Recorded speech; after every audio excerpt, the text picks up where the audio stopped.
தேவிகுளம் தொகுதி எல்டிஎஃப் வேட்பாளர் அட்வொகேட் ஏ ராஜாவின் தேர்தல் பிரச்சாரத்தின் பாகமாக மூணார் டவுனில் பிரச்சார பொதுக்கூட்டம் நடைபெற்றது. சிபிஐ தேசிய பொதுச் செயலாளர் டி ராஜா கூட்டத்தை துவக்கி வைத்தார். தேவிகுளம் சட்டமன்ற தொகுதியில் எல்டிஎஃப் வேட்பாளர் ஏ ராஜாவின் தேர்தல் பிரச்சாரத்தின் பாகமாக மூணார் டவுனில் மக்கள் சதஸ் நடத்தப்பட்டது. சிபிஐ தேசிய பொதுச் செயலாளர் டி ராஜா கூட்டத்தை துவக்கி வைத்தார். முழுக்க இந்திய நாடு முழுவதும் எல்பிஜி தட்டுப்பாடு ஏற்பட்டிருக்கிறது. இதுக்கெல்லாம் யார் காரணம்? அமெரிக்க இஸ்ரேல் கூட்டோடு மோடியும் சேர்ந்து கொண்டார். இதை நாம் தெரிந்து கொள்ள வேண்டும். இன்றைக்கு மோடி இந்தியாவினுடைய கௌரவத்தை காப்பாற்றவில்லை. இந்திய நாடு ஒரு நானலைன் கண்ட்ரி என்று பாராட்டப்பட்ட ஒரு நாடு.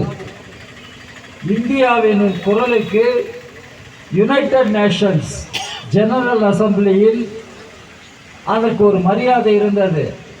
இப்போது யுனைடெட் நேஷன்ஸு இருக்கிறதா என்ற கேள்வி ஏற்பட்டிருக்கிறது. வேர்ல்ட் ட்ரேட் ஆர்கனைசேஷன் என்று அமைக்கப்பட்டிருக்கிறது. ஆனால் அந்த வேர்ல்ட் ட்ரேட் ஆர்கனைசேஷன் என்ன ஆனது என்பது இப்போது யாருக்குமே தெரியவில்லை. சிபிஎம் மாவட்ட செயற்குழு உறுப்பினர் கே.வி. சசி கூட்டத்தில் தலைமை வகித்தார். சிபிஐ மண்டலம் செயலாளர் அட்வொகேட் சந்திரபால் வரவேற்புரையாற்றினார். முன்னாள் அமைச்சரும் எம்எல்ஏவுமான எம்.மணி முக்கிய உரையாற்றினார். வரவுள்ள தேர்தலில் ஏ ராஜாவை அதிகமான வாக்குகள் வித்தியாசத்தில் வெற்றி பெற தொகுதியில் உள்ள அனைத்து மக்களும் முன்வர வேண்டும் என்றும் அவர் കേട്ടുകൊണ്ടാർ.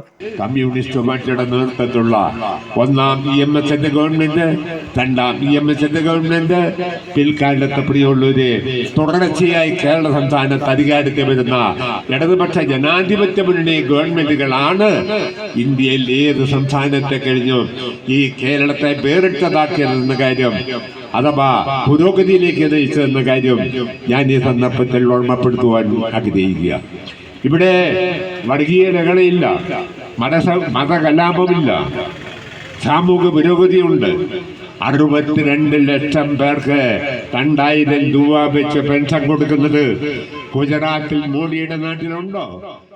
கூட்டத்தில் சிபிஐ மண்டலம் செயலாளர் அட்வொகேட் சந்திரபால் வரவேற்புரையாற்றினார். எல்டிஎஃப் தலைவர்களான M Y. Ouseph, T M. Murugan, K K. Vijayan, M. Lakshmanan, P. Kamaraj மற்றும் ஏராளமான எல்டிஎஃப் தலைவர்களும் தொண்டர்களும் பங்கெடுத்தனர். சிபிஐ மாவட்ட கவுன்சில் உறுப்பினர் பி. முத்துப்பாண்டி கூட்டத்தில் நன்றி தெரிவித்தார். நூற்றுக்கணக்கான தொண்டர்களும் ஏராளமான பொதுமக்களும் கூட்டத்தில் பங்கெடுத்தனர். News bureau, Munnar.